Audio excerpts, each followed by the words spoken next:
Assalamualaikum warahmatullahi wabarakatuh.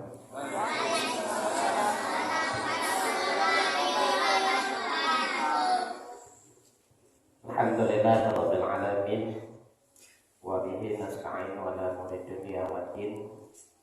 Asyhadu an la ilaha illallah wahdahu la syarika lah wa asyhadu anna Muhammadan abduhu wa rasuluh sallallahu alaihi wasallam la nabiyya wa rasula ba'da amma ba'd. Kama qala Allah ta'ala fil Qur'anil Karim, a'udzu billahi minasyaitonir rajim. Bismillahirrahmanirrahim. Laqad kana lakum fi Rasulillahi uswatun hasanah liman kana yarjullaha wal yawmal akhir wa dzakarallaha katsiran. Surah Al-Ahzab, surat yang ke-33 ayat 21. Syukur kita pada Allah, alhamdulillah malam ini Allah masih memberikan kita hidayah. Alhamdulillah kita masih diberikan Allah kekuatan untuk bisa hadir ke masjid dalam rangka memperingati hari besar Islam. Salah satunya yaitu Maulidnya Rasulullah Sallallahu Alaihi Wasallam yang hari ini tepat tanggal 12 Rabiul Awal. Mudah-mudahan niat tenaga kita diberkahi Allah dan insya Allah ini menjadi ibadah bagi kita yang hadir. Salawat dan salam kita doakan kepada Allah semoga selalu dilimpahkan buat junjungan kita Habibullah Muhammad Sallallahu Alaihi Wasallam. Allahumma salli ala Sayyidina Muhammad wa ala ali Sayyidina Muhammad. Bapak rahimahullah serta adik-adik yang dibanggakan, alhamdulillah malam ini kita mengisi atau memeriahkan satu hari di mana Rasulullah dilahirkan. Ada dua kata sebenarnya yang sering menjadi istilah kita, Ibu Bapak. Ada yang disebut dengan Maulid Nabi, ada yang disebut dengan Maulud Nabi. Apa bedanya, Ibu? Maulid dengan Maulud.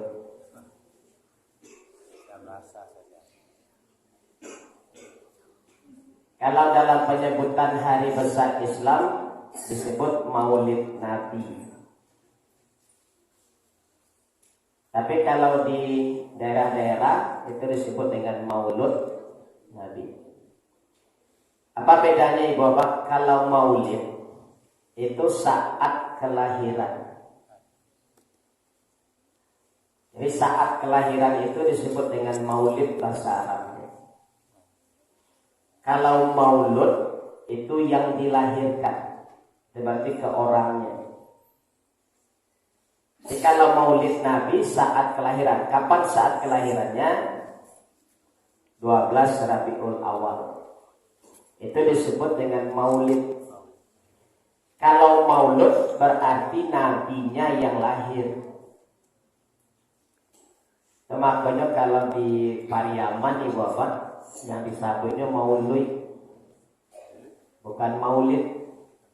Jadi tidak pas benar di tanggal 12 Rabiul Awal, tidak masalah. Karena yang diperingatinya itu Maulid, Nabi yang sudah lahir.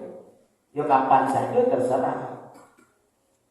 Tapi kalau Maulid itu di saat-saat, boleh sehari sebelumnya atau pada saat tanggal 12 Rabiul Awalnya atau setelah itu boleh. Namanya Maulid. Nah, jadi kalau ada orang misalnya saya menentang Maulid karena tidak ada Maulid dalam Islam misalnya, artinya menentang saat kelahiran Nabi. Apalagi kalau menentang Maulud, menentang Maulud Nabi berarti menentang Nabi yang sudah lahir. Itu kalau mereka menentang keduanya, otomatis mereka sendiri sudah mengkafirkan diri mereka sendiri. Karena mereka menentang rukun iman yang keempat, percaya kepada Rasul.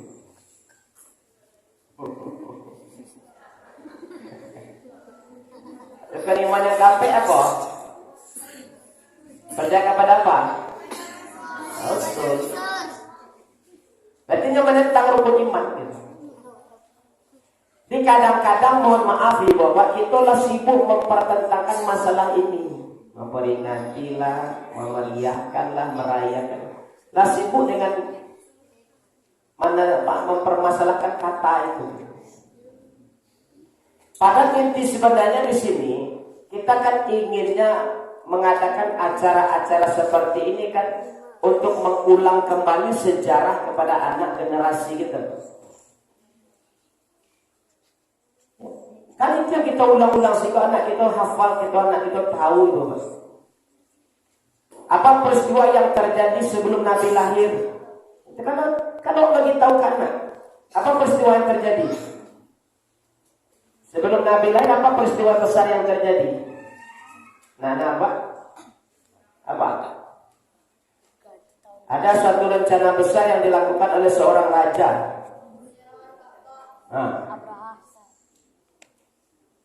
Nama rajanya Abraham. Pasukan bergajah. Di mana Allah ceritakan? Kalau tidak diulang kata di mana Allah tahu, Pak? Kadang-kadang Allah sibuk masalah peringatan itu. Dilarang lah, tidak boleh lah, bid'ah lah, segala macam. Karena itu membuat kita miris itu, Pak. Dan opini awak lah digiring ke situ untuk sekedar kita ketahui yang mana bahas itu sebenarnya ini bukan. Yang bid'ah itu bukan hukum. Bid'ah itu segala sesuatu yang baru. Tapi kadang-kadang awak dijebak dengan opini itu. Kadang orang bertanya, apa hukumnya memperingati Maulid? Bid'ah. Bid'ah itu tidak hukum. Bid'ah itu tidak hukum. Apa hukumnya berdoa kari-kari sesudah sholat? Bid'ah. Bid'ah itu bukan hukum.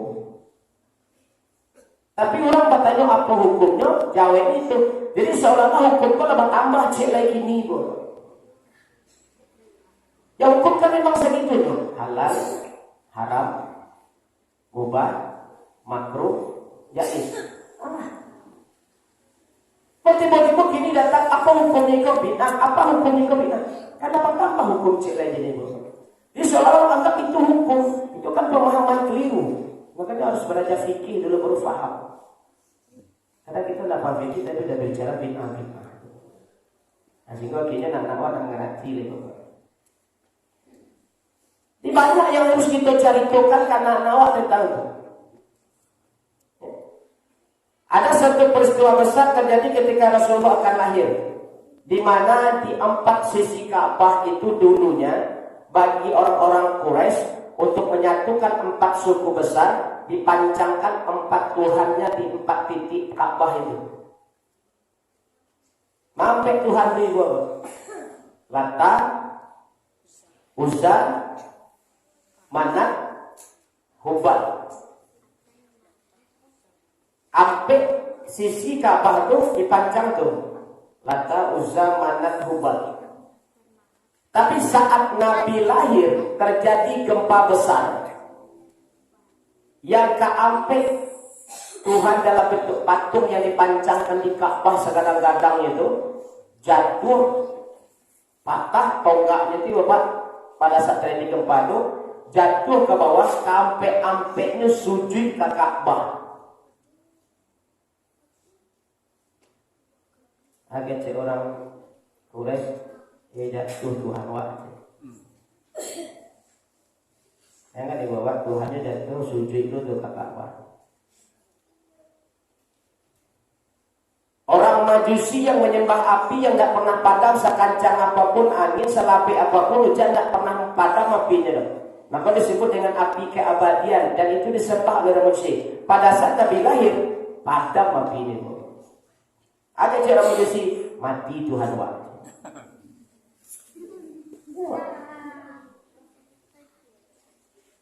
dengan peristiwa. Padahal sebelumnya ada satu peristiwa yang dikomandoi oleh Abraham itu. Abraham membuat suatu tampe yang menyaingi Ka'bah, yang ingin orang-orang Arab itu pindah beribadah ke situ. Nah tapi orang pun ada pindah dari Bapak. Sehingga akhirnya kata Abraham, wah harus hancurkan Ka'bah itu. Dibawalah pasukan tentara dengan kendaraan gajah. Gajah Abraham paling mungkul itu. Ada yang tahu nama gajahnya Abraham? Abraham itu gajah itu paling ganteng. Bajanjang ini kan. Siapa namanya? Mahmudi. Nama gajahnya Mahmudi. Karena nama tahu sih. Apa ya ada tikusnya nanti sudah istana. Ya Pak, Pak Edi, Saya Edi, kuisnya nanti ya Saya Edi. Karena dia tahu tuh Ibu.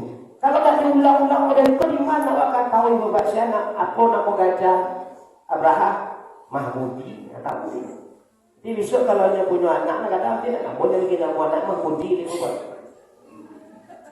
Saya ingin nama anak Mahmudi itu gajah Abraham. Ya Pak.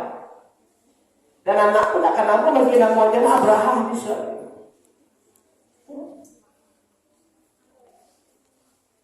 Dan ada peristiwa-peristiwa yang menjelang itu. Makanya kalau kita buka sejarah begini, ada 3 orang yang merawat Nabi, yang merawat dan membesarkan Nabi. 3 orang itu. Siapa pertama? Ibunya Aminah sampai umur 6 tahun. Meninggal Aminah dirawat kakeknya. Siapa nama kakeknya? Abdul Muthalib. Pada tahun dirawatnya Ibu 2 tahun. Umur 8 tahun Rasulullah meninggal. Kemudian yang ketiga yang merawatnya siapa? Pamannya siapa namanya? Kan dari yang merawat sudah. Abu Thalib yang merawatnya sampai Nabi menjadi Rasul. Bahkan ketika Nabi menjadi Rasul ditentang oleh semua orang kafir. Tapi karena ada Abu Thalib tak jadi dibunuh. Tapi begitu Abu Thalib telah meninggal, baru Nabi diburu dan dikejar untuk dibunuh. Kemudian ada 3 orang yang menyusui Nabi. Siapa? Aminah ibunya, terus Halimah. Kakeknya menyusuan. Yang menyusukan Nabi pertama ibunya Aminah. Kemudian yang kedua siapa? Halimah As-Sa'diyah. Siapa lagi yang ketiga? Suwaibah, budaknya Abu Lahab.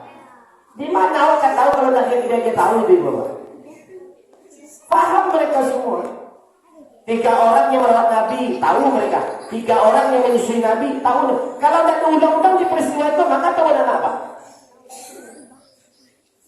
Kan intinya kita mengulang balik. Kalau awak nanti tua pun lebih tahu sebenarnya Ibu. Mana awak paham dan kenapa? Kalau kajiku diulang kali. Kalau awak peringati ini gimana awak kata peristiwa-peristiwa besar seperti Maulid itu? Jadi Ibu apa? Awak kadanglah sibuk dengan masalah itu. Awak bertengkarkan itu. Ikut tak boleh peringatan, ikut tak boleh peringatan itu tak boleh. Awak mengaku umat Nabi. Cuma kita tanya ke diri sulam Yohan. Sejauh mana awak ini mengikuti sunnah Nabi itu? Kalau awak memang umat Nabi Muhammad, lah sejauh mana sunnah kita ikuti Bapak? Kalau sholat, puasa sunnah, mungkin Allah. Lah sebagian itu lah mungkin. Tapi pernah tak kita melakukan sunnah-sunnah yang remeh Bapak? Yang ringan-ringan. Sunnah Nabi itu paling banyak. Apa sunnah yang paling ringan Ibu Bapak? Kecek Nabi kalau ke pasang sendal kaki mana dulu? Itu ada pahala. Kalau ke malapehan sendal di kiri. Awak rutin kasih setiap pakai terompa pasang kaki kanan dulu, kau kamu buka terompa buka dari kaki kiri. Itulah pahala tu Ibu Bapak. Tapi kadang hal yang tak itu remehkan. Pasang celana kaki apa dulu? Kanan. buka celana. Itu kan sunnah. Tapi pernah nggak kita perhatikan itu, Pak? Awak kadang-kadang kata pasang celana kaki tidak aja dulunya, Pak. Kan ada pahala loh, Pak. Pasang baju ke tangan tidak aja dulu. Di hal-hal yang seperti itu yang akan menyelamatkan kita, nanti itu dihitung sunnah dan itu dihitung pahala. Cuma kadang dia itu remeh, receh, kadang mau perhatian mana dulu, Pak. Masuk masa haji ke kepo dulu. Keluar. Tadi masuk ke gimana dulu? Putar suruh putar kamera CCTV dia Pak Haji kok. Dia masuk ke kanan atau ke gimana dulu? Kalau masuk toilet kiri, kalau keluar, kalau tersasak, mata tu ni Pak, mampu sih kadang-kadang kalau mau pergi di mana dalam ni, kata tu kita kaki mana tu Pak, kalau tersasak tu, ya Bu, itu sih kita banyak yang tak dapat pahala. Awak fokus ini ke sunnah-sunnah dan gadang sih Bu, solat sunat, solat tahajud, solat duha, solat suruh, puasa Senin Kamis. Bukan hanya itu saja, dengan remeh-remeh itu yang paling banyak besok. Kalau itu yang paling acuk kita lakukan Bapak. Solat duha sekali sehari ini, suruh sekali sehari ini Bapak. Ya kan? Tahajud sekali sehari ini. Itu pun kadang-kadang dikaji, kadang-kadang tidak. Kalau pasang buka teropa barangkali sehari. Banyak pahala itu. Itu sudah tak perhatian dari Bapak. Masuk keluar kamar mandi barangkali sehari. Itu kan pahala itu Pak. Tapi pernah nggak awak ambil sunnah di situ? Awak sibuk sih pada buat ikut sunnah, ikut bid'ah, ikut sunnah, ikut bid'ah. Tapi awak sunnah sendiri nggak ada kerja doang. Galak doang di malaikat itu. Kaji sampai tinggi jalan bijak lemah, tak ada awang-awang apa itu Pak. Sama tak di tanah rawa. Begitu pijakan mana ke rawa itu atau mana sampai ke kali. Kenapa? Awak kaji lah tinggi kata yang dibahas yang baik-baik, yang di bawah sudah tak kerajaan. Barangkali buka pasang baju, pasang celana, barangkali buka pasang sepatu, barangkali buka pasang sendal. Itulah pahala itu. Keluar masuk masjid, keluar masuk kamar mandi, keluar masuk rumah. Itu sunnah-sunnah yang remeh sudah tak ada jodoh, Pak. Kajian tinggi kok, berdebat-debat kata-kata. Lakukan seperti yang biasa besok. Jadi, tanyalah diri itu, Bapak saya jawab mas sunnahnya yang lakukan. Jadi, usia iwa ingin Pak. Oh, setiap pasang sandal, aduh nak pahala di situ. Aduh, pasang dulu kaki kanan. Ya, kok kamu lakukan sandal, aduh sunnah dari situ. Dapat pahala tak? Dapat apa dulu? Kaki kiri. Itu sih kita kerajaan setiap hari, Bapak kita perhatikan sunnah-sunnah yang etik yang lain itu. Itu dah tanggung luar biasa pahala. Karena itu nanti yang dikumpulkan oleh mereka. Kan kata Rasulullah di hadis Tirmizi, inna awwala ma yuhasabu bihil 'abdu yaumil qiyamah as-shalah. Amalan yang pertama kali dihisab Allah nanti salat. Apabila salat seseorang itu sempurna, maka semua amalan yang lain Allah anggap itu sempurna. Tidak akan Allah panjangkan hisabnya. Tapi ketika amalan salat seseorang itu tidak sempurna, kata Rasulullah, maka Allah tidak langsung anggap yang lain tidak sempurna. Allah masih toleransi secik lagi Bapak. Kata Allah ke malaikat, wahai malaikat, ini umatnya Muhammad. Muhammad paling banyak sunnahnya dalam kehidupan. Nah kini kata Allah, tolong buka kembali catatan amal dia dan lihat ada nggak amalan sunnahnya di situ. Itu dicari itu yang ada itu Pak.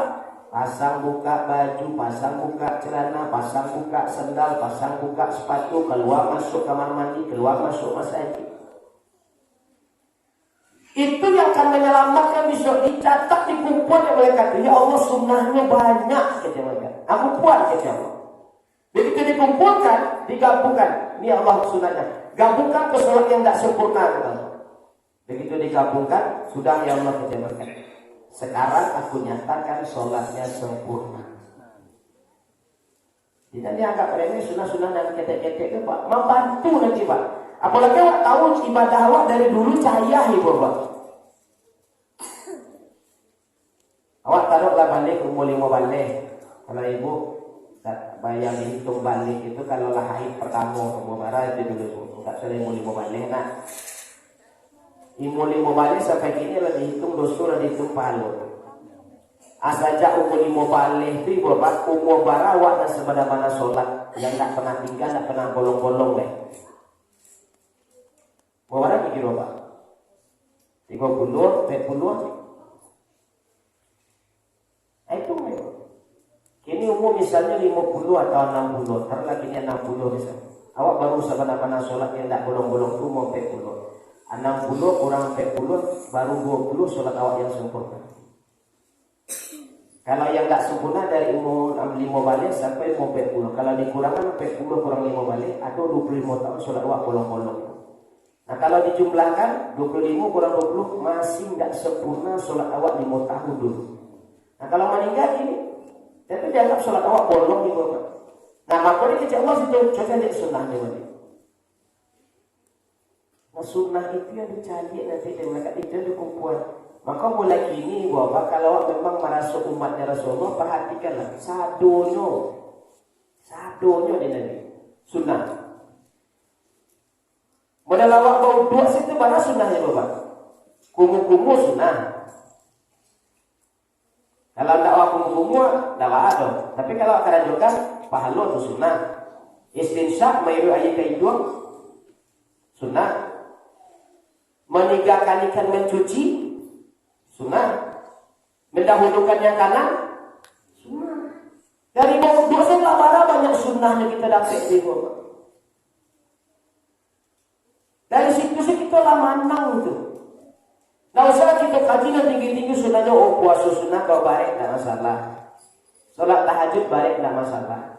Nah, kita banyak sih memperhatikan yang ringan-ringan itu. Tapi yang ringan-ringan itu jadi sakit ringan acok hilangnya, acok lupa je Bapak. Jadi ringan. Ya barangkali kita pasang sendal, buka sendal itu yang kita benar-benar pasang ke kaki kanan, buka kaki kiri dulu. Barangkali itu Bapak. Nah itu kita perhatikan dulu. Nggak ada dalam pangan awak mendapat sunnah di hal-hal kecil itu. Imam kadang awak pasang sendal itu kamu maduk pusik sebenarnya Pak.